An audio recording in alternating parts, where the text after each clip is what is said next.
Ce n'est pas interdit de se faire plaisir. Moi, j'aime bien me faire plaisir dans la mode. Donc, j'aime bien qu'ils me séduisent. Am I sexy when I shake it like this, like that? Am I sexy when you kiss me and I bite? J'ai envie de mettre une veste en fourrure sans rien en dessous. Écoute Coco, tout ça ce n'est que l'extérieur. Mais l'extérieur c'est aussi la réalité, c'est ça la vie. Aujourd'hui, Maria-Luisa a une double activité. Il y a une activité d'acheteuse traditionnelle qu'on connaissait, mais qui ne s'exprime plus dans une boutique indépendante comme c'était le cas, qui est devenue beaucoup plus internationale, qui est passée, il y a une boutique en Inde, une boutique à Hong Kong, une boutique à Dubaï, et il y a une boutique au sein du deuxième étage de la mode au printemps. Maria-Luisa, vous l'avez compris, est une chercheuse de talent depuis 20 ans. Le printemps, c'est une façon pour elle de s'exprimer, toujours sur le même degré d'exigence, mais avec beaucoup plus d'auditoire. Ce que le printemps apporte à Maria, c'est effectivement une très forte visibilité internationale, un trafic, quelque chose comme ça. Et printemps bénéficie effectivement de ce degré d'exigence, de cet ultime avant-gardisme que le grand magasin a du mal à exprimer seul. Ce qui est absolument extraordinaire déjà au printemps, c'est de pouvoir faire exactement la même chose de manière infiniment plus démocratique, d'enlever ce côté élitiste qui, moi, m'exaspère et m'a toujours exaspéré et pesé pendant 20 ans, parce que j'ai jamais eu envie de parler à un club privé, mais de parler à n'importe quel amateur.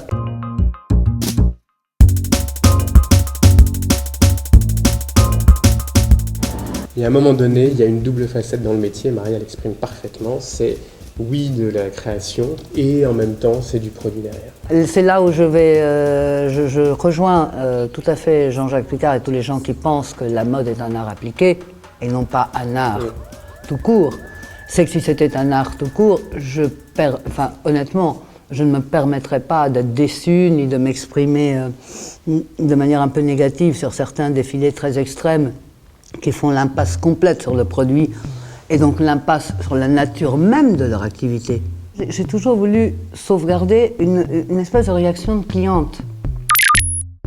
Je pense qu'aujourd'hui, il n'y a pas de marque qui réussisse sans ça, il n'y a pas de marque qui va durer sans ça. Il faut absolument qu'elle explore un territoire nouveau pour pouvoir exister, pour nourrir ses parfums, pour nourrir toutes ces chaînes bis de produits en dessous.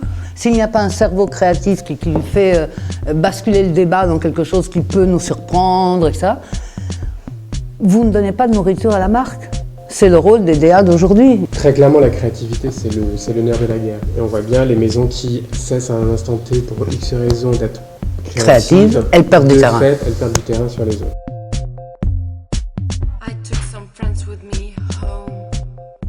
L'exigence est le propre de beaucoup de créateurs qui mettent la barre très haut tout de suite, même avec très peu de moyens, qui n'essayent pas de plaire à tout le monde, mais de raconter une histoire qu'ils portent en eux. Ça passe par l'émotion avant tout, c'est jamais j'aime pas. Vous pouvez y rattacher tout le discours construit que vous voulez derrière, mais au dernier lieu, même la cliente va réagir avec jamais j'aime pas. Et nous aussi, pendant un défilé.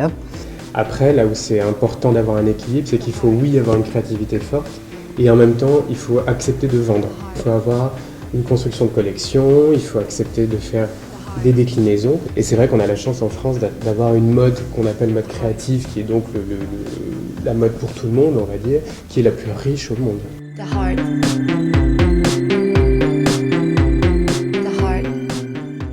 Très clairement, le business model, ce concept, n'existait pas auparavant. Il a effectivement été inventé d'une envie commune.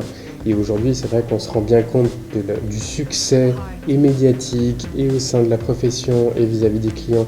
On sent bien que c'est un succès à tous les niveaux. Donc très clairement, ça donne des idées aux autres. J'aime beaucoup l'idée que cette alternative soit aujourd'hui offerte à énormément de monde. C'est vraiment, sincèrement, une collaboration étroite et très transversale. Je serais très difficile si je n'avais pas un sourire qui s'affiche.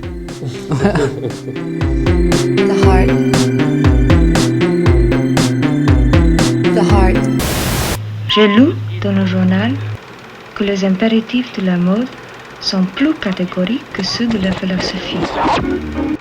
Quelle est votre plus grande ambition dans la vie? Que j'ai jamais eu envie de parler à un club privé, mais de parler à n'importe quel amateur.